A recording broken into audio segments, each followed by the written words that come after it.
Hello there, welcome to another mid-season, off-season edition of Hockey Talkie. My name is Clay. Thank you for tuning in. Today I want to discuss the young 21-year-old prospect by the name of Ian Mitchell. If you need a little bit of a reminder who Ian Mitchell is, here's the lowdown. He is a defenseman standing at 5'11", 174 pounds, basically my size. Well, was my size back when I was still athletic.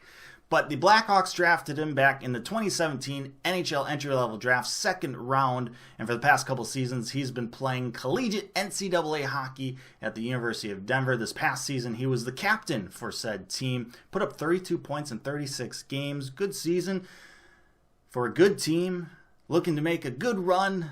But then the coronavirus said, hey, Ian, that's enough. We're shutting you down. Now, before this whole pandemic threw a wrench in things, there was some questions regarding how his future was going to unfold, whether he was going to stay for another year or he was going to sign with the Blackhawks at the end of this season. Well, now that we're in purgatory, I kind of want to revisit it. Now, based on Ian Mitchell's talent level and how he's improved over the last couple of seasons and how he's played in prospect camps and played for Team Canada, U17, U18, U20 teams, and even the team that won the Spangler Cup this year. Like, all signs have pointed to Ian Mitchell being able to make the jump to the pro leagues.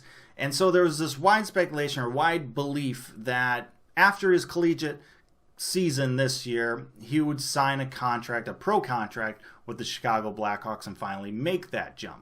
Now, it's a fairly common situation where we see NCAA players finish off their regular season, sign a pro contract, and then get to be able to play a couple teams with their new pro club because there's a couple games left in the NHL regular season, especially if their collegiate team doesn't make the NCAA tournament. We saw that with John Hayden. He got in for a couple games late in his first regular season. We've seen it with Cale Makar for the Avalanche, where he just jumped straight into the playoffs. That timing, that's just how that worked out. For Ian Mitchell, things are a little complicated. First off, his team, the University of Denver, was pretty darn good this year. They were definitely going to make the NCAA tournament, and they were definitely going to put up a serious run towards a Frozen Four. Now, if he wouldn't have made the Frozen Four, he might have been able to get in to play maybe 2 games with the Blackhawks. But if he would have made the Frozen Four, then he wasn't going to be able to get into the regular season just because of scheduling. And then you consider how the Blackhawks were doing this year and the fact that they most likely were not going to make the playoffs.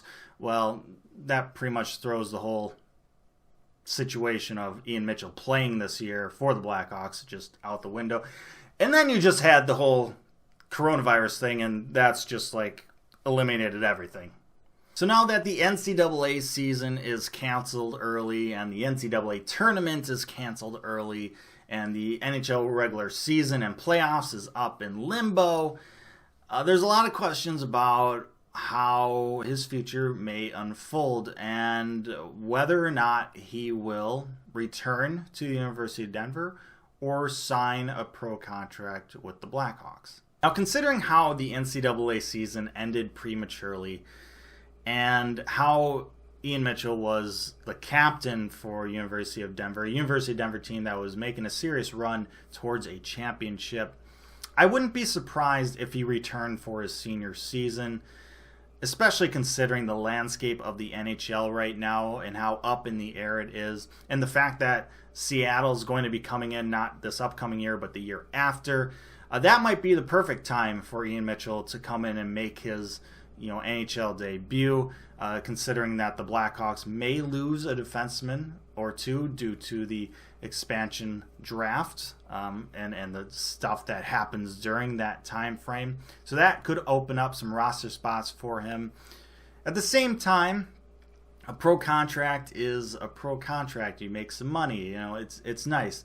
The thing to consider is, though, once you sign that pro contract, you can no longer play NCAA hockey. Your amateur eligibility status, at least in terms of the NCAA, is kaput.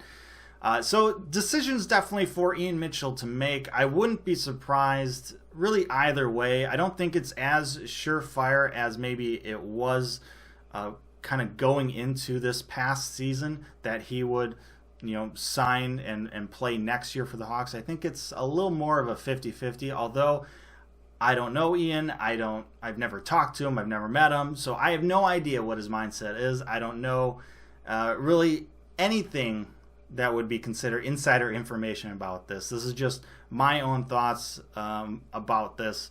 So please take this with a grain of salt. I don't know any more than you do. I'm just kind of explaining the situation. And whatever decision Ian Mitchell ends up making, I'm sure it's going to be one that he feels is in his best interest. And because of that, I will support whatever decision he makes. I hope you do too, because it really doesn't matter what we think. It's all up to him, his family, and everyone that he cares about. His future is in his hands, and we'll see what happens. Let me know your thoughts down in the comments section below. Like, share, and subscribe. I really hope you enjoyed this episode. Thank you so much for watching. And until next time, stay safe, make good decisions, and I'll see you then.